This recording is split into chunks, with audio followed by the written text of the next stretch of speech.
right, so as it happens, I guess the phone, to prevent itself from overheating, will shut down in 10 minutes, which again, I don't know why that would happen with the government phone. It can't possibly be recording at some greater, higher definition, but whatever the case, we're back. Sorry about that. So, what we were saying is that Joe Rogan is considered right-wing.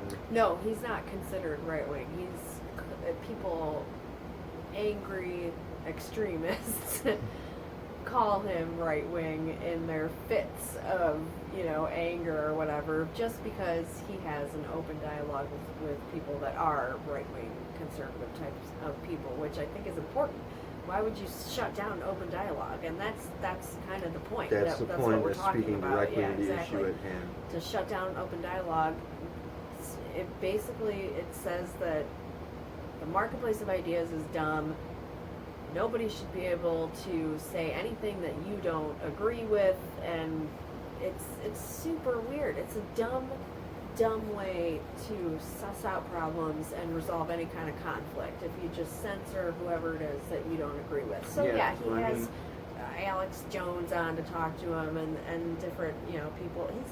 One of his best friends is like a flat earth guy, so like it just seems stupid to just shut that down automatically just because you don't agree. Shout out to Dre for that one.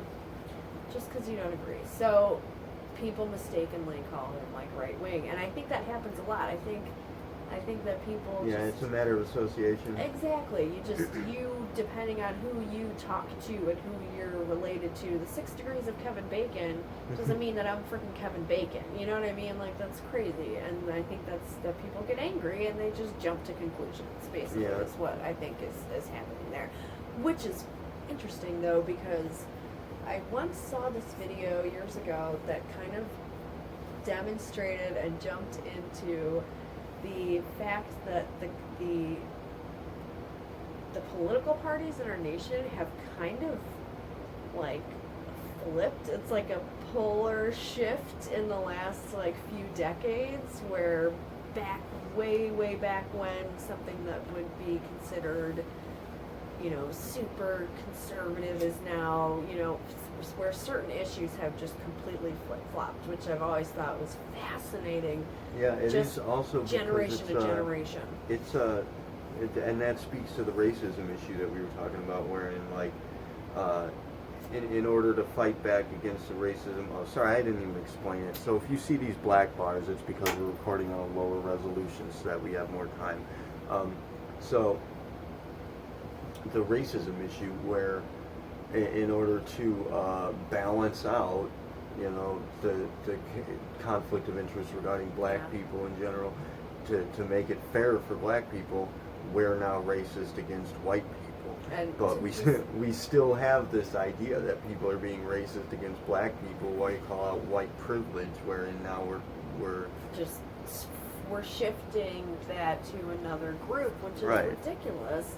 We're not balancing it out, and ultimately we need to just ditch the whole concept altogether. But people are so afraid of letting go. People will not just evolve, and there's no flexibility. We have that stick to your guns mentality that hold tight, hold true. You're mistaken. I think that the shifting of weights can balance out a situation, which I think is a misnomer. I think people think that it's balanced now. How dare you? So it's more fair or whatever. But really, we need to get those weights and remove them completely. Because without the concept of racism at all, there wouldn't be such a thing as white privilege. And I think that you have to start at the beginning.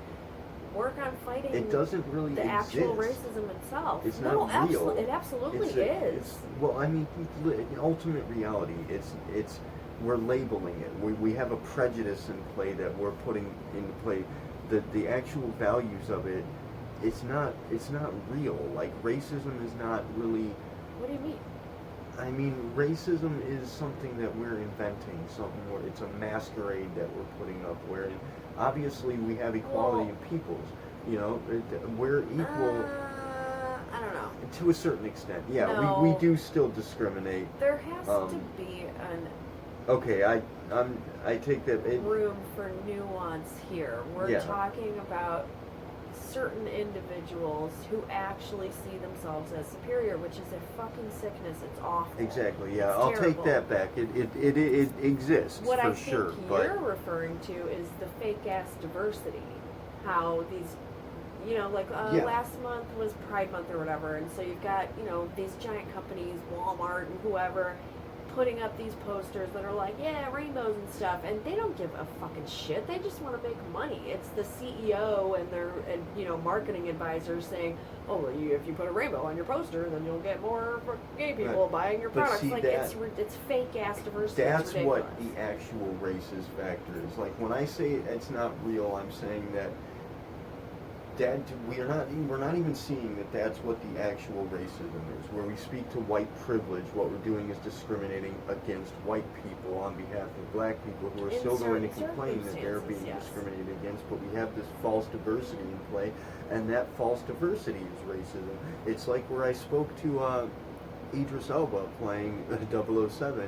Oh, I think that would be so cool. Are you crazy? He's amazing. If he played 007, he can't play James Bond because that'll shit on the reality of the character. So, I mean, there could be a different 007. But he can't be James Bond. James Bond is established. It's a fucking fictional character. I know, dude. but it's a fictional character that I'm fanatical about, thank you very much. I don't know much about I got James pissed off Bond. when they changed fucking Sean Connery to fucking Roger Moore because of his hair color. Yeah. People get this like loyal brand loyalty. Like Yeah. I like But Michael Keaton, and I think that Christian Bale can go F himself, and he's not allowed to be Batman ever again. Michael Keaton Burn kind all of- those movies. Honestly, from a fan's perspective, if you're a deeper fan of Batman, Michael Keaton probably played the worst version of that. Oh my god, are you Like, kidding? He's amazing. He Well, wasn't- maybe it was just that was the best movie. So it seemed like, oh, he's the best Batman because that was the Yeah, best well, movie. it was the best movie, but it was I the have no worst idea, rendition. But I love Michael Keaton, I and mean, you because- can go fuck yourself. Well, because he killed people, ultimately. He killed people in that movie, which Yeah, breaks, Batman is breaks a the code of psycho. Batman is a psycho, That's but the he's never character. killed. He's a fucking psycho. He has killed people, That's but he's bullshit. never. No, he's no, not no, supposed no. to break that, especially willy nilly, just throw No. people down a fucking shaft. You're talking about Superman. Superman doesn't kill. Batman is a psycho No, murderer, and he will fucking Batman kill has. you. That's his line that he doesn't cross. Is never kill people. That's why. No that's way. why they fucked it up with what's his name? Ben Affleck. Ben Affleck played the perfect Bruce Wayne. I have not seen that.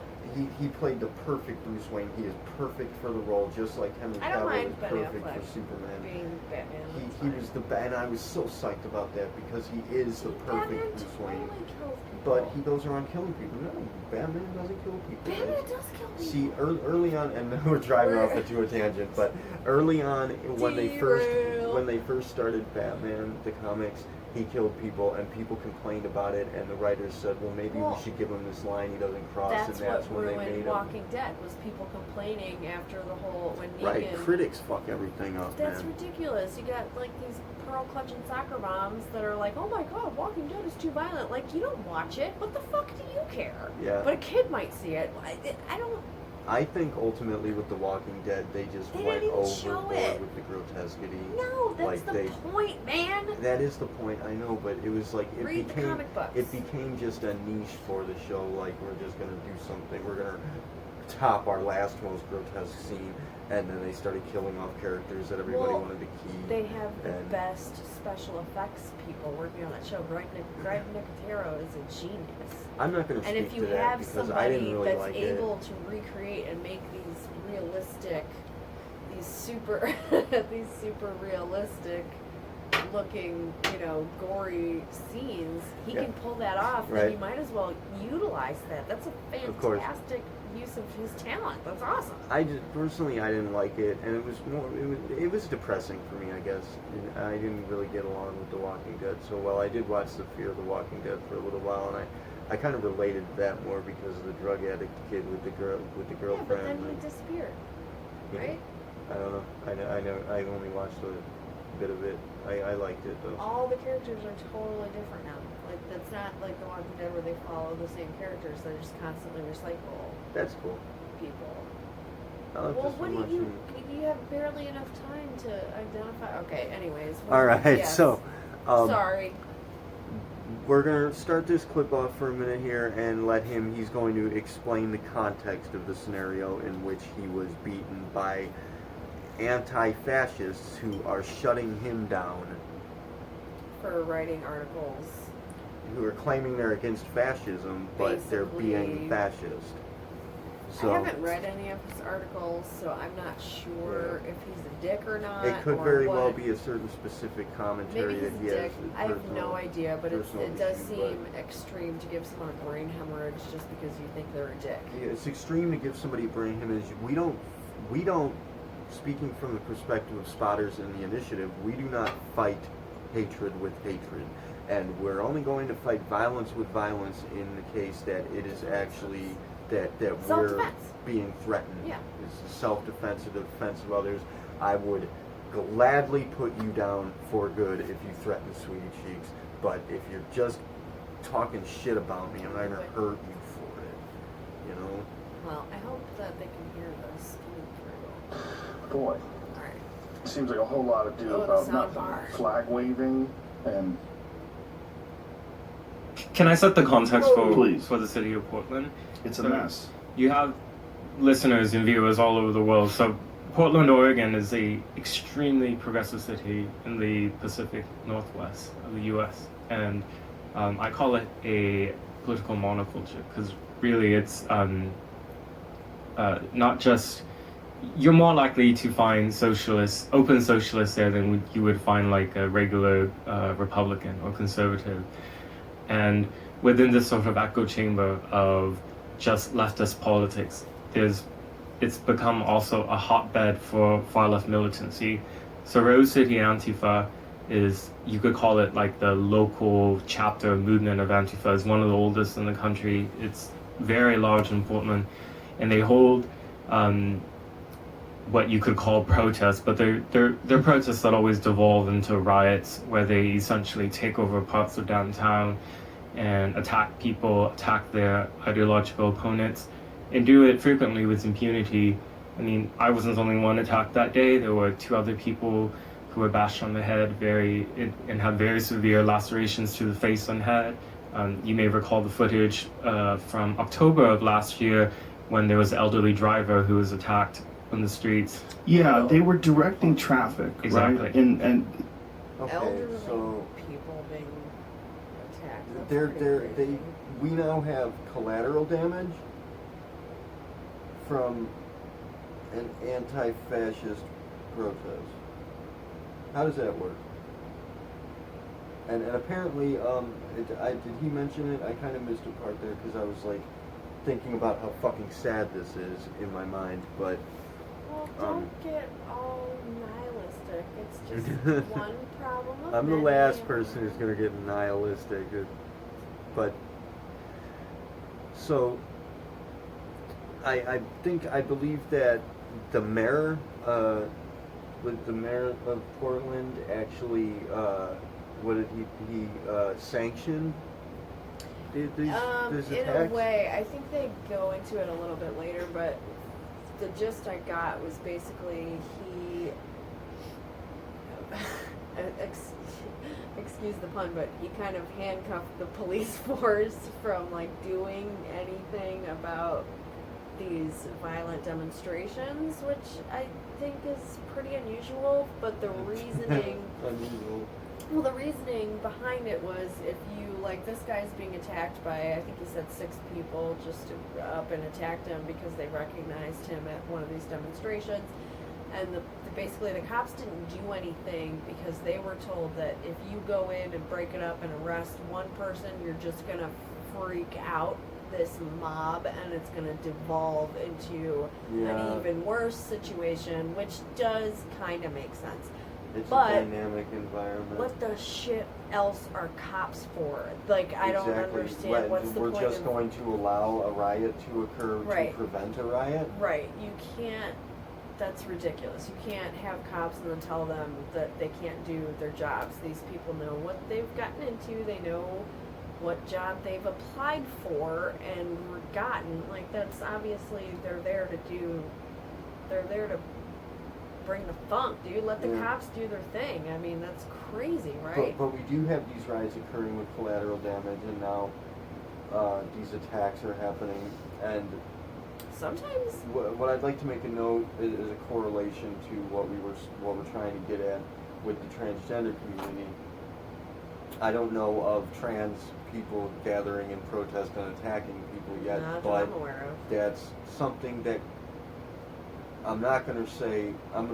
That's something that will likely occur in the future if we continue along the course that we're on. We continue to think of things the way we do, behave the way we do, consider things the way we do. This hate for hate mentality, it will Well, get that's to a natural consequence Exactly. of It is. fighting fire with fire, is that Right. you just have a bigger fucking fire. And if we don't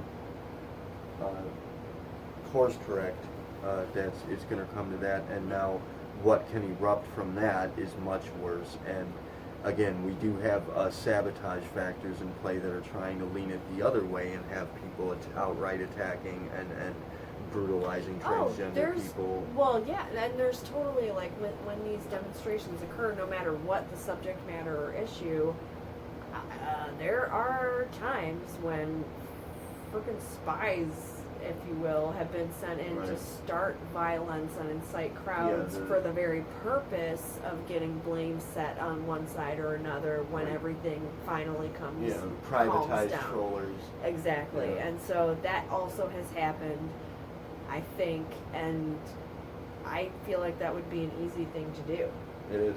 you know? It certainly is. I mean, That's what we would have to call a sort of gaslighting if yeah, it can kind occur of. in I the mean, social if area. you, it would be easy to pay 2 or 3 people to go into a demonstration and just start bashing skulls, and then all of a sudden it turns into a shitstorm, and whatever political nature that the mayor or the cops or the commissioner or whatever of that town or city could go, well, it's this person's fault, and so the fingers just keep getting pointed back and forth, and it's just a never-ending fingering.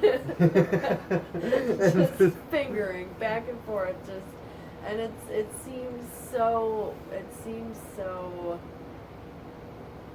counterproductive Yeah, to solving any kind of problems. And when this is what's happening with the sabotage factors, one of the particular sabotage factors in play is as a pretense, coming across as though it's sort of,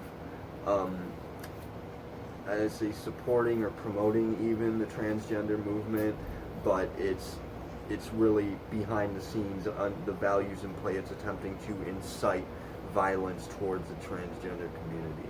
Which It's is kind of- awful. it's I don't condone any kind of Yes. violence toward any community. Even the whole fascist thing. Like, if there really were, like, Nazis walking around and people that are actually fascist, which I don't really think there are. Like, do you really think that there's people walking around No, like, there yay, are fascism? Like, that's sexists, crazy. there are racists. Okay, I mean, yeah. But fascism is But people a different usually glom courtship. onto one issue or one subject, and it's not across the board. and you know, they don't, fascism. for the That's most crazy. part, they don't try to shut it down so much as they try to argue it or to fight it, to damage it. But it looks like these Antifa people are actually trying to shut people down. Yeah, that's the whole point of these ideological battles now, is that whoever doesn't agree with you gets shut down. You'll get, your Yeah, your platform removed. Is like exactly. they said You that can't you were give saying them earlier. a platform, and it's kind of They're ridiculous. not allowed a platform, and we have censorship on Facebook, on Twitter, on fucking. Totally. I haven't seen it on Instagram yet, but I'm sure it occurs. Mhm. Oh, I'm totally sure. Where they're going to remove things on YouTube. They remove videos that, for example, this is happening a lot with the psychedelics community because Really? because of the thing with the mushrooms getting, the psilocybin getting legalized or decriminalized Wow. in certain areas. The FDA and the DEA's response to that is to actually have YouTube is removing certain YouTubers who are talking about their psychedelic experiences and whatnot under the I lost the word, but that in respect to the idea that they're promoting drug use, wherein it's more educational, like a lot of these channels are educational, or they're just telling that's stories. Ridiculous. They're not now, promoting. Who gets to decide? Like, Right. that's the big problem. Is like, if you just shut down everyone that doesn't agree with you and censor them, then first of all, how are you ever going to be able to combat bad ideas if they're just silenced? Because then, That's combating a bad idea with a bad idea. yeah, that's ridiculous. The censorship part of it, I think, is dumb, because if you censor something and silence it, we're all just going to forget, and then this bad idea is going to pop up down the road in another generation. And what's the point of that? It never gets actually resolved or dealt with or processed in any way. This is an instance of humanity as a whole, our species failing to develop proper coping mechanisms. Yeah, oh, absolutely. And that's speaking to the nature of... It hurts my feelings, so you have to be quiet and not say anything about Nobody's it at all, allowed and to then be I feel better. discomforted. And that's with the sanitized children thing that we speak to so often, where the kids are so sensitive nowadays and take such offense to everything, especially the transgender community as regards their rhetoric and their semantics, where if you use the wrong term, wrong gender pronoun, I can take such offense to that, like, you damaged me. Crystal said that. Semantics, you're absolutely right when it comes down to semantics. Crystal said in one of her posts, you told me that if gendering. Yeah, if you call somebody by the gender they don't identify as, that's an act of violence. It's an act of violence. It's gotten to such an extreme that way, and it's dividing people, it's damaging people, and it's just it's throwing fucking sticks in our spokes left and right, and it's that happening. This victimization complex that's occurring is speaking to the nature of our overall situation as a species. It's an indicator. It's a red flag alarm that we're sounding as a species from our subconscious, from our collective unconscious, is telling us, hey, look, this is a problem that needs to be dealt with. But instead it just gets shoved to the side and covered up We- with the blanket, we and no one placate can it. look at it. Yeah, we feed it. placate every discomfort. Right. And it just seems to be, again, counterproductive. It doesn't help Terribly anybody. counterproductive. It doesn't help and anyone. what I It think doesn't it is, resolve anything. what I think it could be, is an instance of our subconscious fighting to maintain something, like when you have an idea that cognitive dissonance kicks in and tries to fight to hold on to something that it doesn't want to let go to, because it again, separation anxiety. It thinks it's losing something that it requires to be what it is, or to survive, essentially. You know what that is? That is like our immune system. Exactly. Right. Which is disappearing. Yeah. If you don't give your immune system anything to fight, it can never create antibodies, and you'll just die. Right. And this is an instance of our subconscious, our overall collective consciousness fighting to hold on to something. But this is a maturing phase. This is us moving into a new phase of development. We have to let go of these things. And when I became a man, I set down childish things, And this is a childish thing. That's our immune system, and we're stopping it from adapting and becoming stronger. Exactly. We're fighting to do that because we're afraid to let go of something that we think we need to be who we are, but it doesn't define us. And that issue is presented in religion most of all, whereas, as we said, these political standards are becoming religious. They've always been religious. We're just becoming more aware of that, the factor that... And it's becoming more extreme with our behavior and the way that we deal with these ideologues. Becoming obsessive. Yeah, it's ideology, and ideology can be a good thing. But ideology is a good thing. It's not inherently It's the ideas bad. that we feed. It's the wolf you feed, The animal you feed. I like that's the old Native American tale of the two wolves that Whichever live in every wolf you man. feed. Yeah, that lives in every man. That is a good one. All right, let's continue. All right. Somehow or another, the mayor thought it was a good idea to let this take place. Is that the case? And they told the police to stand down. Is that true? So, I mean, the next part of this journey for me will be the legal aspect of it. And it seems like something stinks in Portland. The issue is really not with the rank and file officers. They're following orders to not intervene. So I had been assaulted and criminally harassed early before the mob beating. People were throwing milkshakes at my face and head within eyesight of police who were watching in downtown.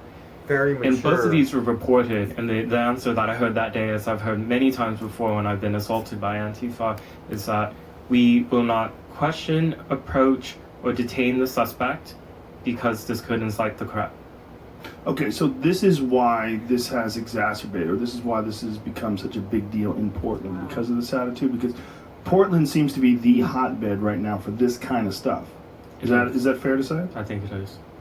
So is this the mayor? I mean, who's the one who's giving the orders to the police to tell them to allow this stuff to take place?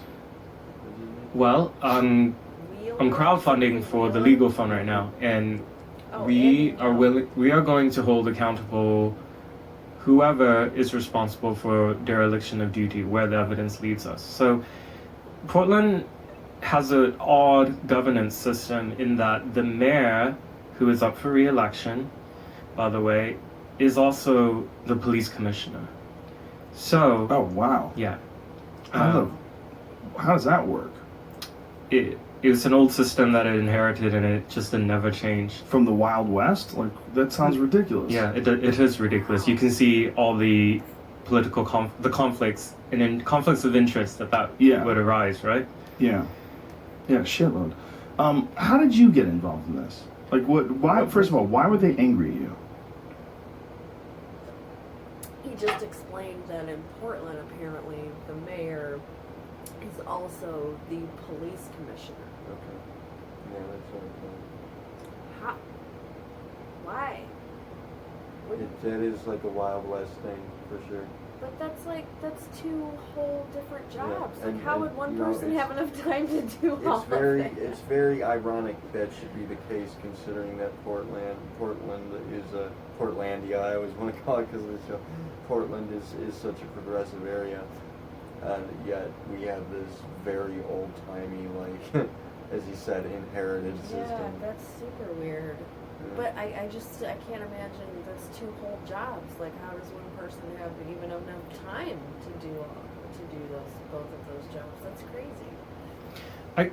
I work as a journalist. I'll name like places that I've been published before. I write and I do video and I do podcasts. So my written work has been published in the Wall Street Journal, the National Review, Spectator, New York Post. I'm also on the editorial team of Quillette magazine. And one of my beats, among several, is about far left militancy, particularly in Portland. To me, what I was noticing was that the national and local media coverage had a particular blind spot when it came to their coverage on Antifa. There was all this sensitivity to the quote-unquote far right and white nationalism or white identity extremism. But they could not or would not recognize the militancy that was on the left.